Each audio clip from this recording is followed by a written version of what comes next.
గురజాల నియోజకవర్గంలో ప్రజా సమస్యల పరిష్కారానికి ప్రజా దర్బార్ కాల్ సెంటర్ నిర్వహిస్తామని ఎమ్మెల్యే ఎరపతినేని శ్రీనివాసరావు తెలిపారు.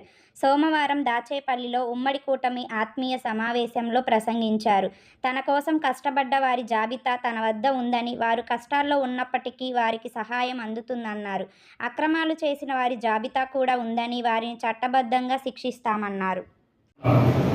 కష్టపడిన కార్యకర్తకి నష్టం జరగకుండా తెలుగుదేశం, జనసేన, భారతీయ జనతా పార్టీ కార్యకర్తలు ఎవరైతే కష్టపడ్డారో, 5 సంవత్సరాలు ఎవరైతే ఫ్యాక్షన్లో నష్టపడ్డారో ప్రతి ఒక్కళ్ళు కూడా అన్ని విధాలుగా ఆర్థికంగా ఆదుకుంటాం. మీరు ఎటువంటి ఆందోళన, ఇబ్బంది పడవద్దని చెప్పి మీకు అందరికీ స్పష్టంగా తెలియజేస్తున్నారు.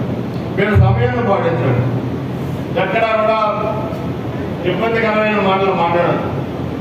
ఒకళ్ళొకళ్ళు దుర్భాషలాడుకోవటం, లెక్కలేనితనంగా మాట్లాడుకోవటం, నువ్వు కొత్తగా వచ్చావు పార్టీలోకి, నీదేంటి నాకంతా ఉండాలని కోరుకోవటం, ఇవన్నీ కూడా అవమానకరమైన పద్ధతులు మాట్లాడతాను స్పష్టంగా మీకు తెలియజేస్తున్నాను. నేను దేనైనా భరిస్తాను కానీ హ్యాపిస్తాన్ని మాత్రం భరించని మీరు గుర్తుపెట్టుకోండి. తప్పుడు మాట్లాడినా, దుర్భాషలాడినా, ఇబ్బందికరంగా ఒకరి గురించి ఒకటి ఇష్టానంతగా బిహేవ్ చేసినా, నాదే రాజ్యం నేను చెప్పిన వినాలి అన్నా మీరు నష్టపోతారు. చేసేసి గుర్తుపెట్టుకోవాల్సిన అవసరం ఉందని చెప్పి స్పష్టంగా తెలియజేస్తున్నాను. నేను క్రమశిక్షణలో పెరిగాను, పార్టీ కూడా క్రమశిక్షణలో ఉండాలి.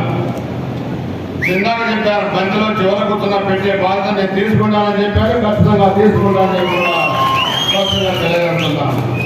అందుకే ఒక కాల్ సెంటర్ కూడా ప్రజా దర్బారు పెడుతున్నాం, రచ్చబండ కార్యక్రమం పెడుతున్నాం. నేనే మీ దగ్గరికి వస్తాను. మీరు ఇచ్చిన అర్జీ ఆ డిపార్ట్మెంట్కి పంపిస్తాం. మీ నెంబర్కి మా కాల్ సెంటర్ నుంచి మీకు ఫోన్ వస్తుంది.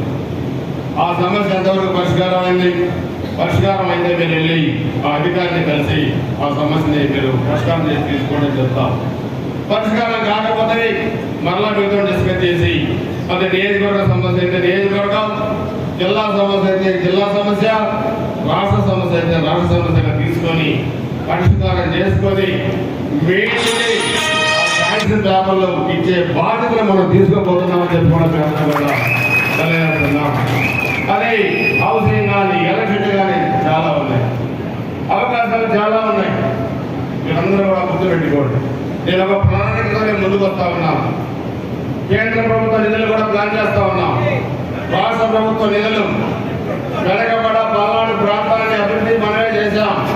అనేకమైన మౌలిక సదుపాయానికి డబ్బులు, నిధులు తీసుకొచ్చే బాధ్యత కూడా మనం తీసుకుంటున్నాం. కేంద్రంలో చాలా నిధులు ఉన్నాయి, రాష్ట్రంలో కూడా నిధులు మనకి రాబోతున్నాయి. కాబట్టి నియోజకవర్గ అభివృద్ధికి మనందరం కూడా తప్పనిసరిగా ప్లాన్ చేద్దాం.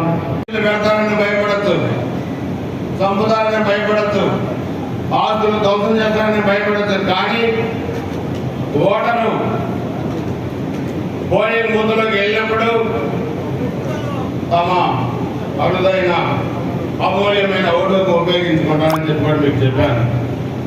ఎవరికి ఓటేస్తారో కూడా చెప్పలేని పరిస్థితి ఎన్నికలకు ముందు, ఎన్నికల తర్వాత కూడా ఎవరికి ఓటేసామని చెప్పలేని పరిస్థితి.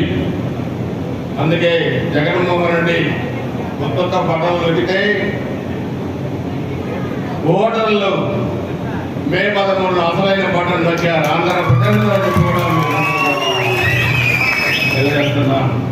ఇది చారిత్రాత్మక విజయం.